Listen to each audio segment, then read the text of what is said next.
Halo semuanya, hari ini kita akan coba memahami salah satu konsep yang paling dalam, sekaligus mungkin paling bikin penasaran dalam iman Kristen. Semuanya berawal dari satu kalimat yang diucapkan oleh Yesus sendiri, sebuah kalimat yang terdengar sedikit membingungkan. Nah, coba kita renungkan sejenak. Barang siapa melihat aku, ia melihat dia. Tunggu dulu, gimana ceritanya? Bagaimana bisa melihat satu orang, artinya kita juga melihat orang lain pada saat yang bersamaan.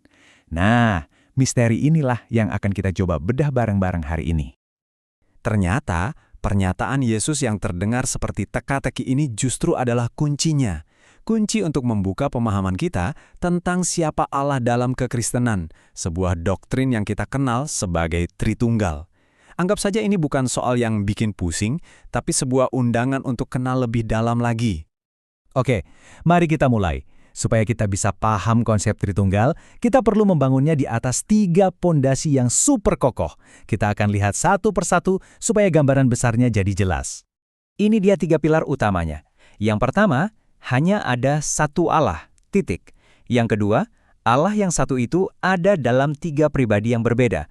Dan yang ketiga, nggak kalah penting, ketiga pribadi ini setara dan abadi selamanya. Nah, kuncinya adalah ketiga poin ini harus kita pegang bersamaan, nggak bisa dipilih salah satu.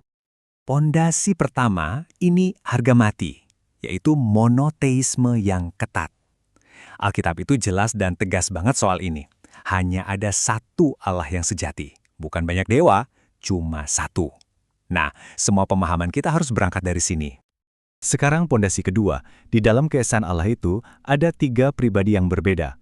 Momen paling jelas yang menggambarkannya itu waktu pembaptisan Yesus. Coba deh bayangin situasinya. Ada Sang Putra, yaitu Yesus yang sedang dibaptis di air. Lalu terdengar suara dari surga, itu adalah Sang Bapa. Dan di saat yang bersamaan, Roh Kudus turun dalam wujud seperti merpati. 3 pribadi yang berbeda, semuanya hadir dan berkarya di satu momen yang sama. Dan pondasi yang ketiga menegaskan kesetaraan mereka. Ya, memang ada peran yang berbeda-beda. Misalnya Sang Putra tunduk pada kehendak Bapa. Tapi ini penting banget, itu sama sekali bukan berarti Sang Putra lebih rendah atau kurang ilahi.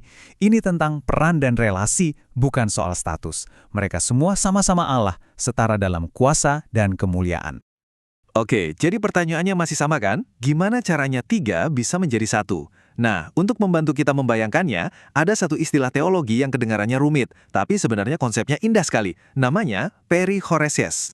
Sederhananya gini, perihoresis itu adalah sebuah kata untuk menjelaskan bagaimana Bapa, Putra, dan Roh Kudus itu secara sempurna saling mendiami satu sama lain, saling mengisi, saling meresap, tanpa kehilangan keunikan pribadi masing-masing. Biar lebih gampang artinya, kita bedah sedikit katanya ya. Peri itu dari bahasa Yunani, artinya mengelilingi.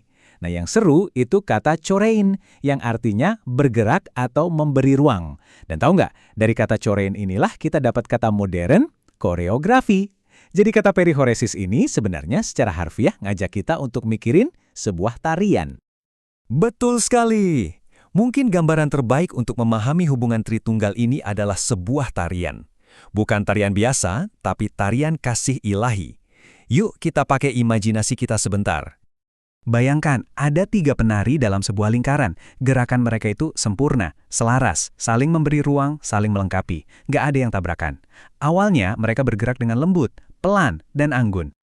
Lalu, tempo musiknya makin cepat, dan makin cepat, sampai di puncaknya, gerakan mereka jadi begitu menyatu, begitu cepat, sampai mata kita sulit membedakan mana penari yang satu dan mana yang lain. Mereka seolah melebur, bukan lagi jadi 3 individu, tapi jadi satu kesatuan gerak yang dinamis dan hidup. Tapi, di tengah pusaran gerakan itu, sesekali, wush, satu penari seolah maju ke depan, jadi lebih jelas terlihat. Nah, momen inilah yang mirip seperti saat manusia melihat Yesus di bumi. Kita melihat satu pribadi yang menonjol, tapi dia tidak pernah terpisah dari tarian itu. Dia tetap bagian dari kesatuan gerak yang utuh. Itulah kenapa saat kita melihat Yesus, kita sebenarnya sedang menyaksikan keseluruhan tarian. Melihat satu penari, tapi merasakan keindahan seluruh tarian ilahi. Dan dalam tarian ini, setiap pribadi punya peran yang khas. Sang Bapa itu ibarat sumber musik dan idenya. Sang Putra adalah agen yang melaksanakan tarian itu di panggung dunia. Dan Roh Kudus adalah kekuatan atau energi yang membuat tarian itu hidup dan bisa kita rasakan.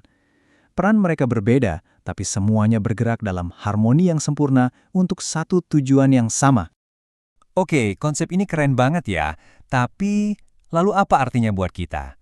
Nah, ini bagian terbaiknya. Tarian ilahi yang agung ini ternyata bukan sekedar pertunjukan untuk kita tonton dari jauh. Ini adalah sebuah undangan.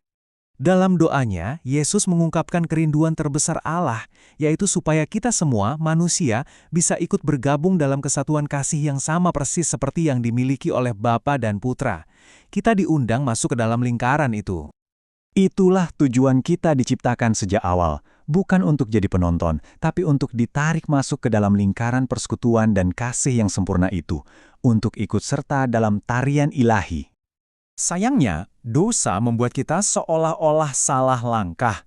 Kita jadi keluar dari ritme tarian, hubungan kita dengan Allah jadi rusak. Tapi kabar baiknya, Yesus Kristus datang untuk menjadi jembatan. Dialah yang memulihkan hubungan itu, yang menarik kita kembali ke lantai dansa. Jadi, ini dia kesimpulan pentingnya. Saat kita melihat pribadi Yesus, kasihnya, pengorbanannya, ajarannya, kita bukan cuma sedang melihat seorang tokoh sejarah yang baik, kita sedang diberi kesempatan langkah untuk mengintip ke jantung realitas itu sendiri, yaitu tarian kasih ilahi yang abadi antara Bapa, Putra, dan Roh Kudus. Dan semua ini akhirnya membawa kita pada satu pertanyaan untuk kita renungkan. Jika inti dari alam semesta adalah tarian kasih ini, dan undangan untuk ikut menari sudah diberikan kepada kita, pertanyaannya adalah, sudahkah kita menerima undangan itu? Sudahkah kita percaya padanya dan menerimanya, agar hubungan kita dengan Allah bisa dipulihkan, dan kita bisa kembali ikut menari?